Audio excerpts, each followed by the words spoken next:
Welcome to Worldwide Delicious.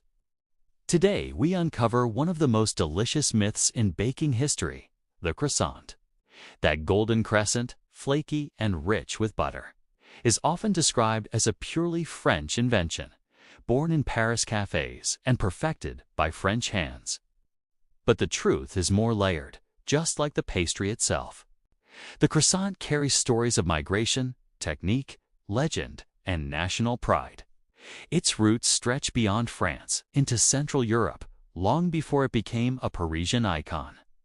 And the croissant we know today did not appear overnight. It was shaped slowly through time, patience, and evolving methods. Today, we separate myth from fact. And we explore a recipe inspired by the mid-19th century, around 1850, when European baking was changing forever. Understanding where the croissant truly comes from makes every bite more meaningful. Stay with me, because this story proves that food history is never as simple as it seems. If you enjoy edible history, subscribe to Worldwide Delicious and join me on this buttery journey. Let us begin with the most famous legend. The story says that during an Ottoman siege of Vienna, bakers working through the night heard enemy tunneling beneath the city. They raised the alarm, saving Vienna, and celebrated victory by baking bread shaped like a crescent moon, the symbol of the defeated enemy. It is a powerful story, dramatic and memorable, which is why it survived. But history prefers evidence over romance. What we do know is that Austria had crescent-shaped pastries for centuries, known as Kipferl. These were everyday baked goods, sometimes sweet, sometimes plain, and part of daily life. They were not flaky like modern croissants.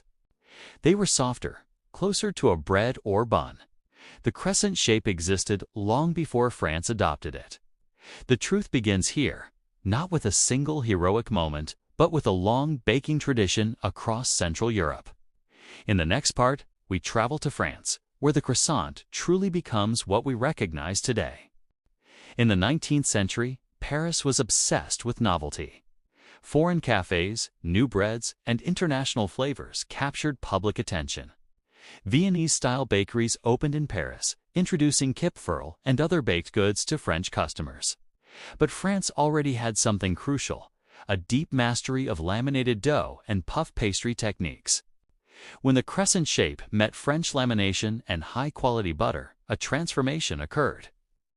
This was not imitation. It was adaptation.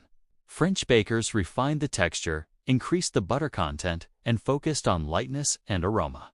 By the mid-1800s, recipes resembling modern croissants began circulating. Some versions were still bread-like, others more layered. This period is why 1850 matters.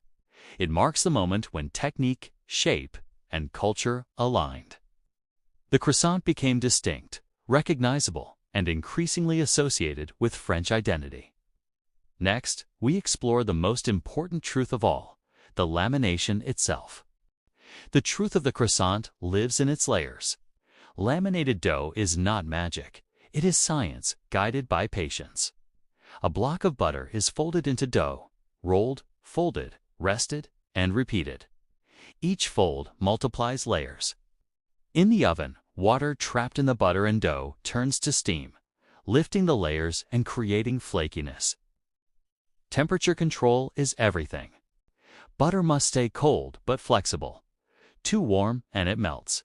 Too cold and it breaks through the dough.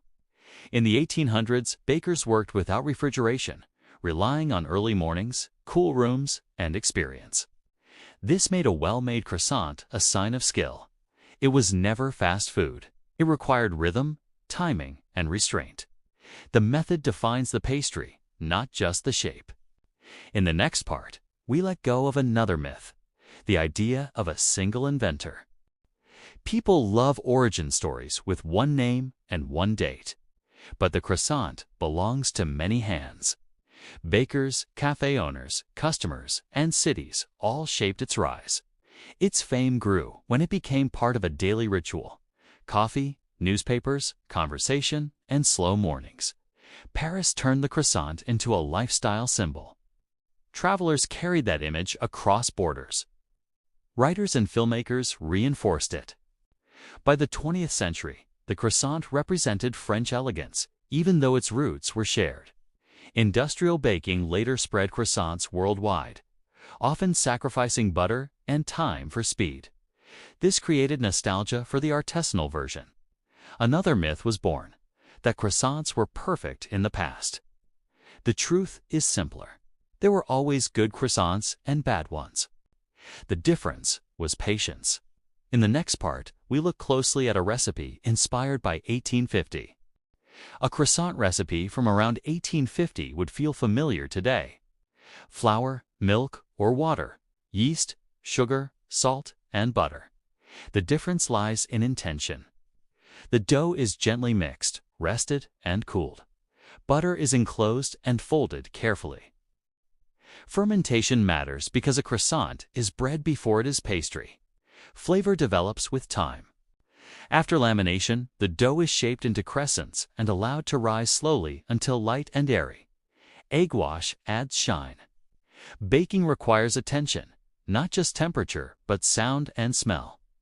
A finished croissant is deeply golden, hollow-sounding, and open inside with a honeycomb crumb.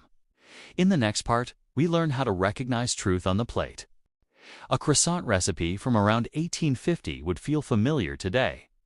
Flour, milk, or water, yeast, sugar, salt, and butter. The difference lies in intention.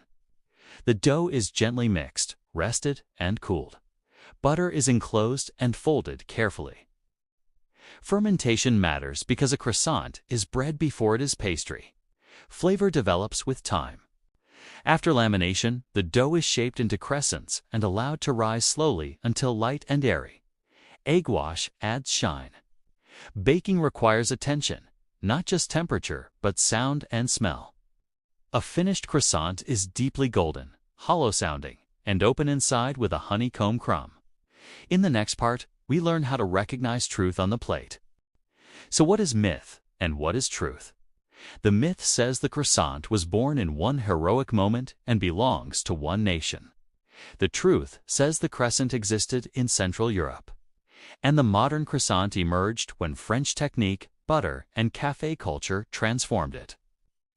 A recipe inspired by 1850 reminds us that time creates flavor. Each layer is a chapter of history.